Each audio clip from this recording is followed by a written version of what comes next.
What is up, guys? This is Matt from Unquestionable Class, and today we're going to be doing a video on how to beat the new map Awakening. Now this is going to be a pig.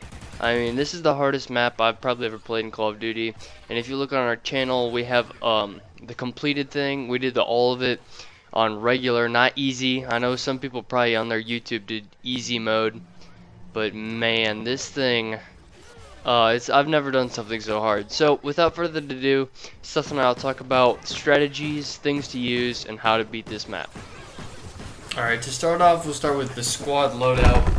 So, I'll talk about what I had, and then Seth will talk about what he had. I ran Weapon Specialist because I don't have the medic upgrade like he has. It costs 15 teeth, and you get, like, what is it, automatic revive in your circle, and extra health everywhere, like it regens faster. Yep. So I ran Weapon Specialist for more damage and faster reload, faster ADS, all the good stuff. So that helped quite a bit toward the end because I was killing stuff extremely fast. We both used the machine pistol. It's pretty good. I mean, all the pistols are pretty bad, but I don't know. The machine pistol seems to do the best, puts the most hits on target. Then I used stun ammo. This was actually one of our first times since the beginning of Extinction running stun ammo again. And against griffins and weaker, like, infected, or not infected, whatever you want to call them, they're quite effective rounds. So I'd advise using that. Armor is an absolute must. It is probably one of the most just best things for the whole team, especially when it's all the way upgraded. It's just amazing.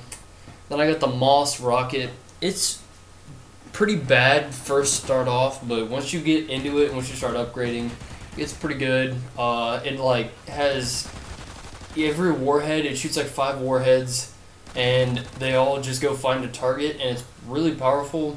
And the grenade launcher just kind of slapped it on there because I didn't have the death machine yet. I didn't upgrade the grenade launcher, so I can't tell you how good it is. Alright, so I run medic, as Matt just said, because I find it the best out of all of the things you can run in that class, because being able to revive people quicker and people get unlimited health regen like anywhere once you upgrade it all the way. So I just find that crucial to use. And then, as he said, I run the machine pistol. Ammo, I just change it every game because I never upgrade it because I don't get enough skill points because that's not my tree to upgrade. The same with armor, I really just throw that on there but hardly ever gets used. But the vulture, I do use that quite a bit because it's 2,200, so it's the same as the minigun, and it does quite a lot of damage, and if you upgrade it all the way, it fires, they say an occasional incinerator rocket, but I had it firing like at least, I don't know, 10 or 15 a minute, it seemed like, of them, and they're pretty powerful, and obviously they follow you around, so they're pretty good if they catch you on the reload or something. And then the minigun, I upgraded occasionally, but I really never use it because it doesn't have large use, I didn't find. And then I would just say this for loadouts in general, make sure you have, like, each person upgrade their special thing enough. Like, I upgrade only medic until I get it all the way up, and Matt was running armor, and he would upgrade armor all the way until he gets it done, and then if you have a 3rd or 4th guy, just make sure they upgrade their thing completely, because you don't want to be stuck without armor or without ammo or something, and then you're done. Yeah, we'll talk about that a little more in the hint section, but we'll start that off right now. Well, actually, no, we'll start schematics. This is pretty much one of the most pivotal things early on in the game. So you want to find either the Venom X, Venom Grenades, or a Tesla. Even a Tesla, that's an iffy thing. I wouldn't say go for it because it dies kind of easy.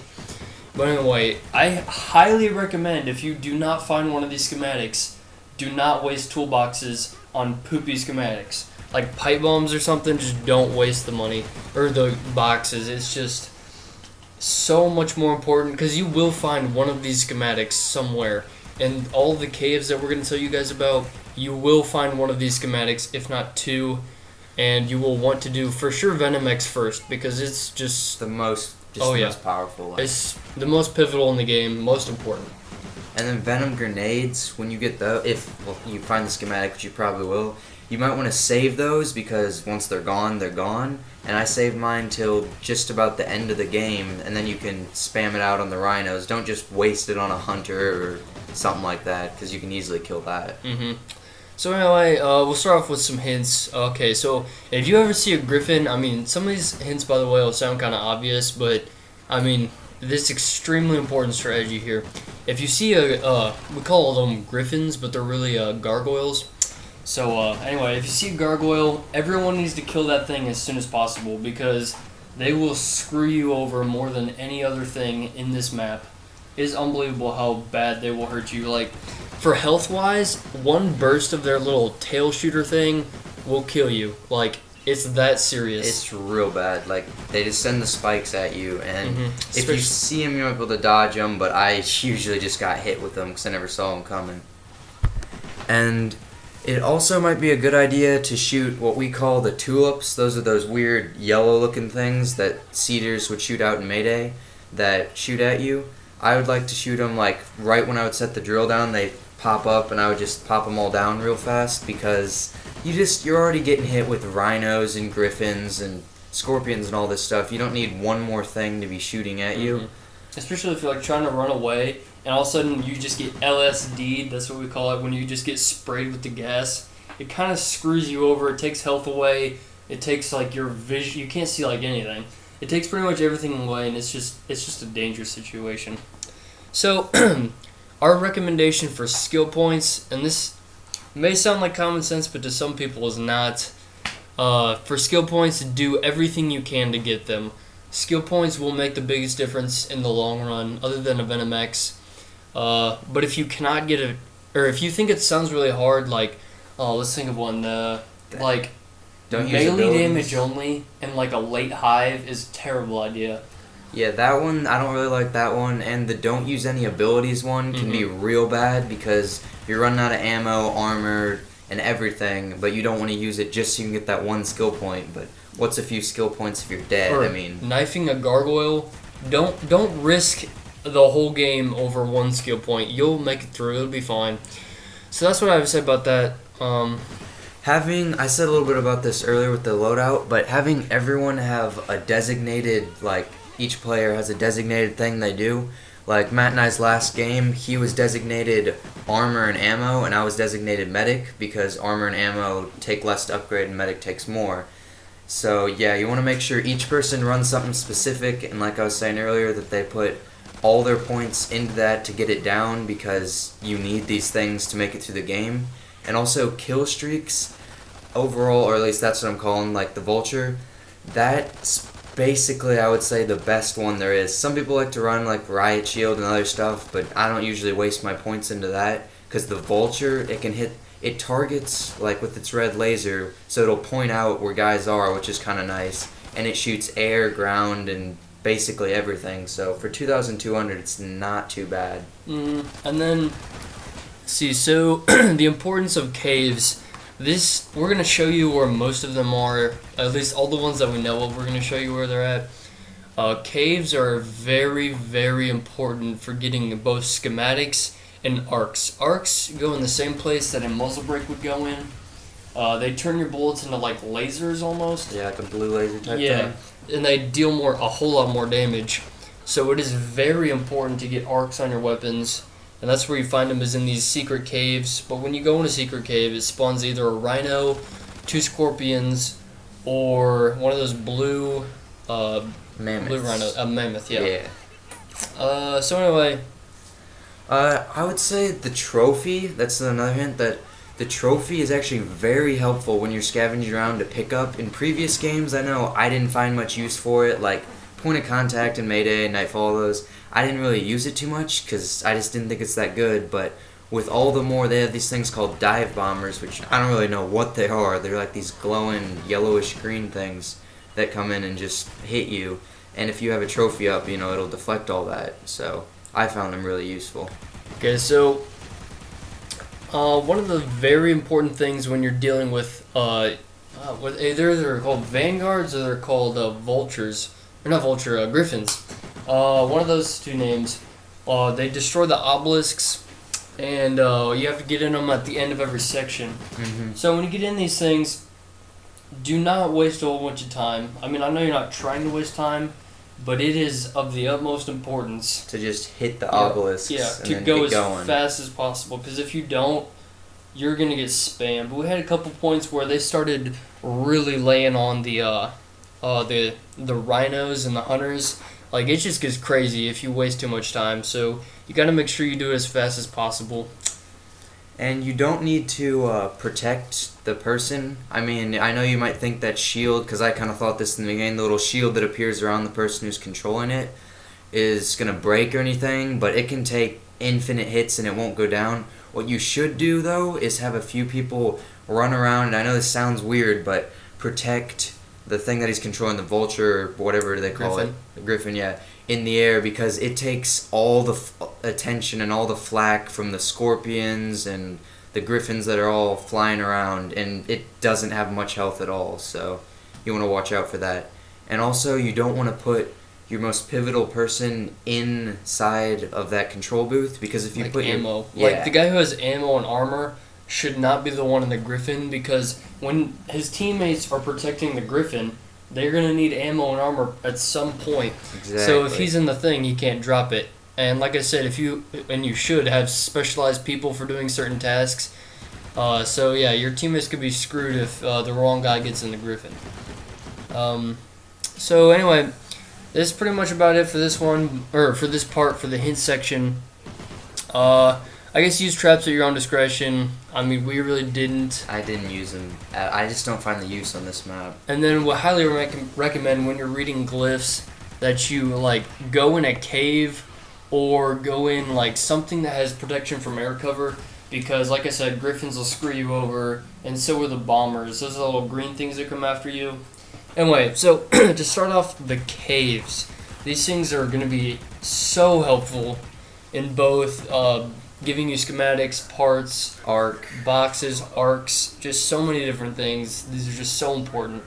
So the first one is right after you walk in to the whole map, and right after you get out of this little cave thing that you spawn in, to the very left, and take another left on this little trail as the first one. Usually a rhino spawns, and you just take him out real quick.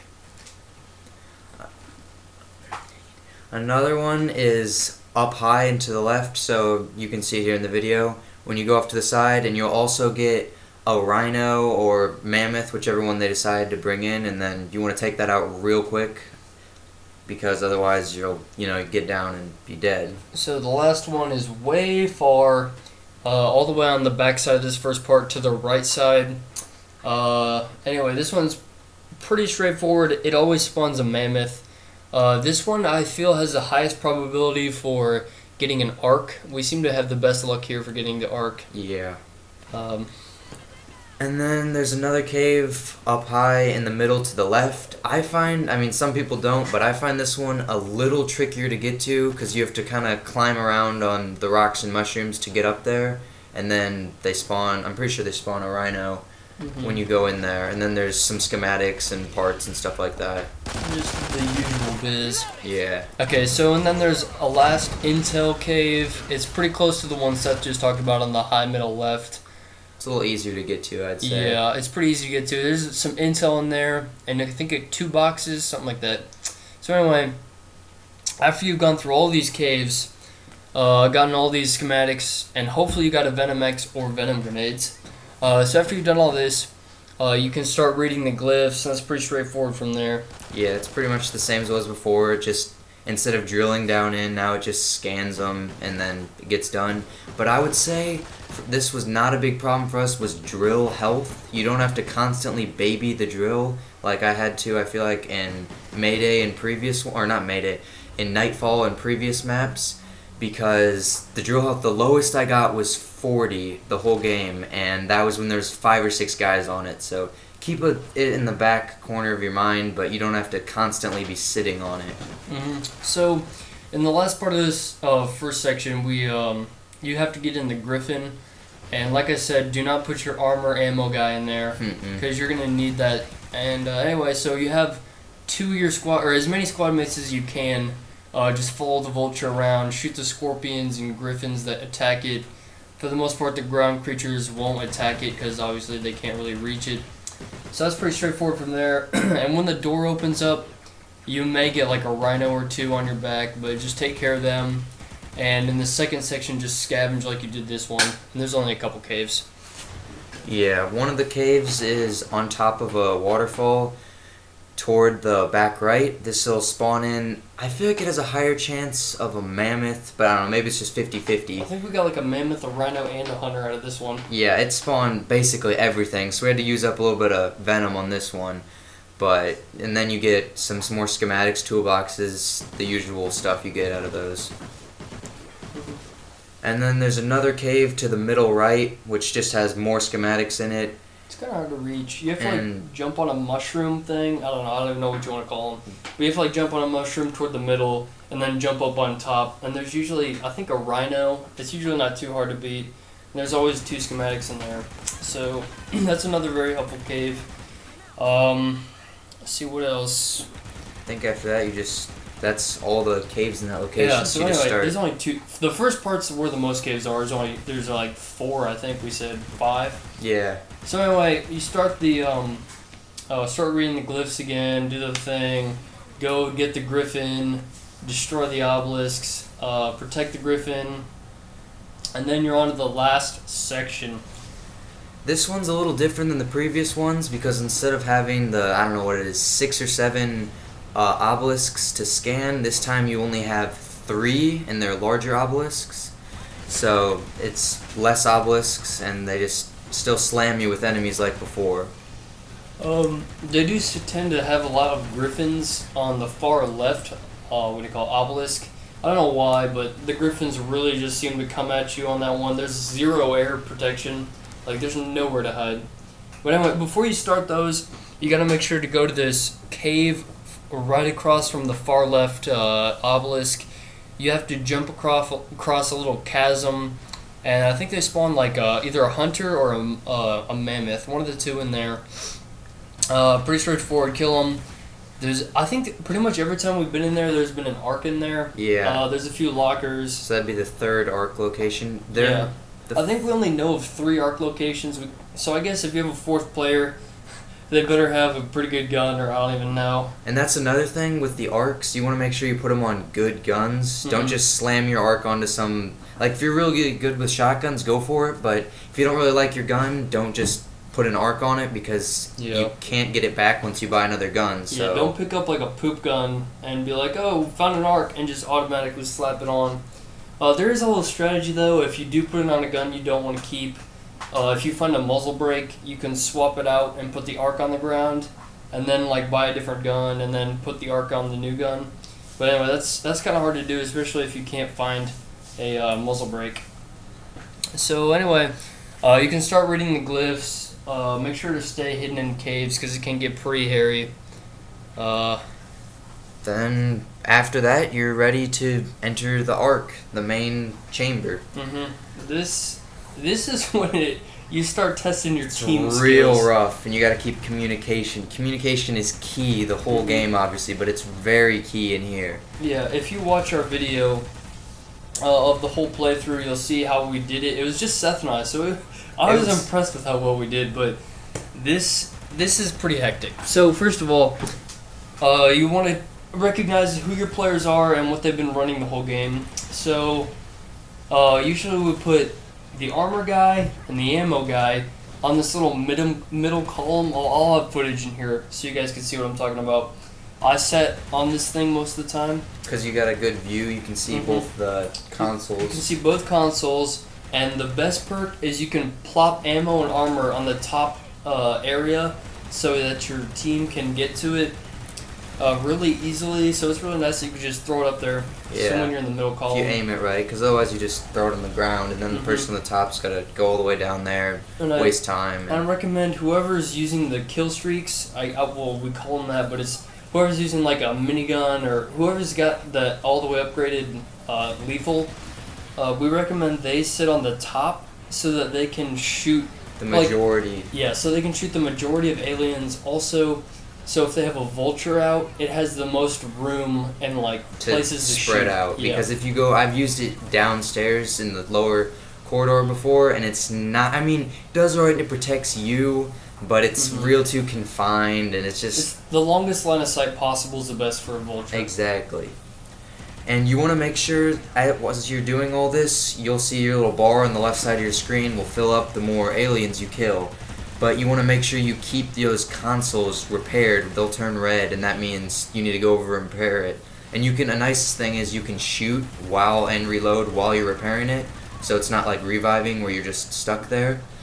And if you aren't repairing those consoles, whatever console's down is not gonna be gathering, I don't know, life energy. I don't know what they call that stuff from cryptids. So you want to keep all those going and just get through it as fast as you can. Yeah, so this is just like the Griffins. The longer you stay, the more enemies that will appear. Crazier it We gets. got to a point when it was just Seth and I remember this. We got to a point when there was literally 3 rhinos and a hunter chasing after us. I went down and Seth popped the medic upgrade so he could revive me instantly. And I got up and just shot all my Venom X ammo down, killed 3 rhinos, and oh my goodness, I went down again. And he got me, but it was so pretty bad. stressful. So, other than that, that's pretty much about all you have to do in that room. And now you got to get the Cortex. Oh, another thing I just forgot was you got to make sure they give you the option to blast the Cortex, they call it. So every now and then the Cortex charges up enough energy, and you blast it, and then it kills, or at least it tries to kill, as many enemies in the room as possible. Everything but rhinos and mammoths and hunters. So it gives you a nice little time to reload, repair a console, or, do whatever. But once it gets to full, as we were just saying, then you're on the run back. It doesn't really matter who you have running the Cortex, just make sure you don't get confused, because if you get turned into the wrong spot, you have a 5-minute timer, I think it is, and it doesn't stop for anything. You have to go through all 3 corridors that you went through originally, and at each spot you set down the Cortex, and you have to fill it up with enough energy, just like before, by killing enough guys, and then it'll go on to the next area. Yep. So basically, you must remember on your run back, there's only 3 places to be, and you only have 5 minutes. So you use everything you have. Venom X. Don't die with stuff left over, basically. It's just like zombies. Don't die with a thunder gun. So in this one, don't die with the Venom X with full ammo. So basically, we recommend that you just make it splash, I guess you'd say. Drop it all, I mean. Let everything go, just don't hold back, because if you go down, oh man, that'd be heartbreaking. Because you're right there at the end. You go through those 3, you run back to the original spot where you roped down, and then you're out of there. So I guess just spare nothing. Alright guys, that's it for this video. Thanks for watching. If there's any content you'd like to see in the future, ways to improve videos, or anything we can do to make these videos better for you guys, make sure to let us know. If you like the video, make sure to tap that like button, and until next time, keep it classy.